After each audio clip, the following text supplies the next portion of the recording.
Cześć, nazywam się Ania Dobrowolska, jestem historyczką, socjolożką, pracuję na Wydziale Socjologii Uniwersytetu Warszawskiego i jestem autorką książki Nie tylko chałupy, naturyzm w PRL.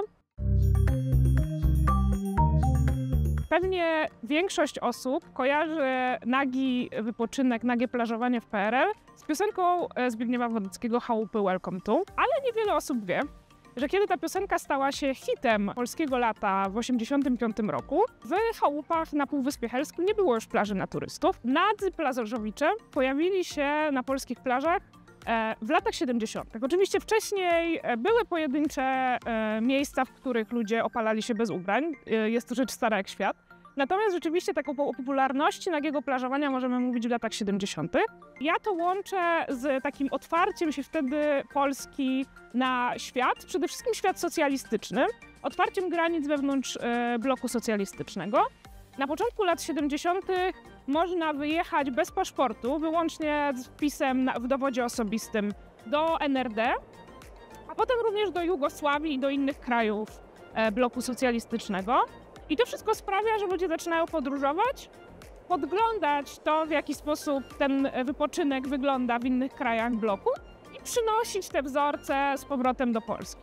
No i ja nie bez przyczyny podałam tutaj przykład NRD i Jugosławii, bo to są te dwa kraje, w których nagie plażowanie rzeczywiście było w latach 70. już bardzo popularne, szczególnie w NRD, gdzie zaczęło ono stanowić część ideologii państwowej.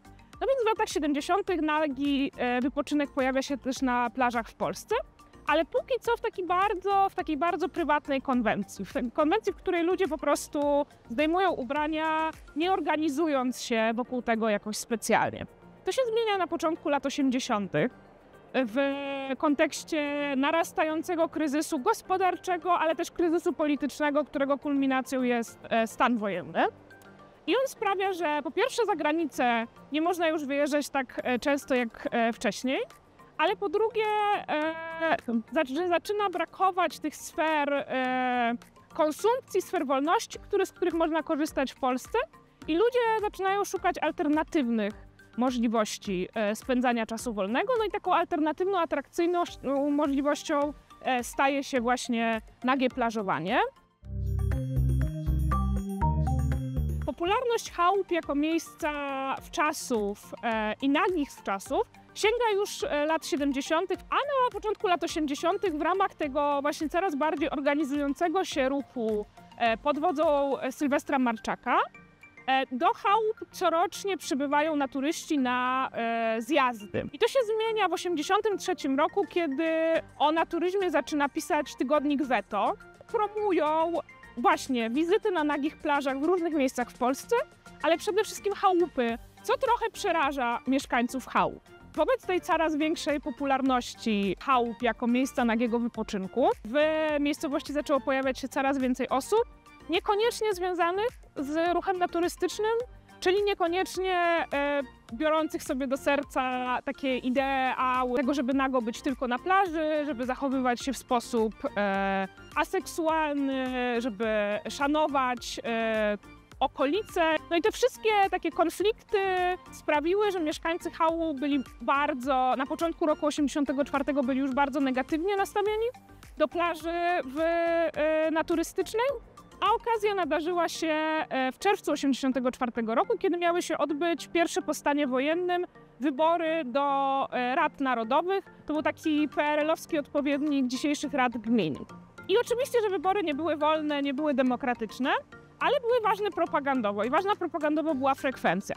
I w związku z tym mieszkańcy chałup wyczuli swoją szansę na wywarcie wpływu na decyzje władz i złożyli do władz województwa gdańskiego petycję o zakazanie plaży na turystów na Półwyspie Helskim. I władze województwa, obawiające się o legitymizację i tak wątłą władz PRL po stanie wojennym, zdecydowały się przychylić do tego postulatu i rzeczywiście zakazano w 1984 roku plażowania nagiego na Półwyspie Helskim.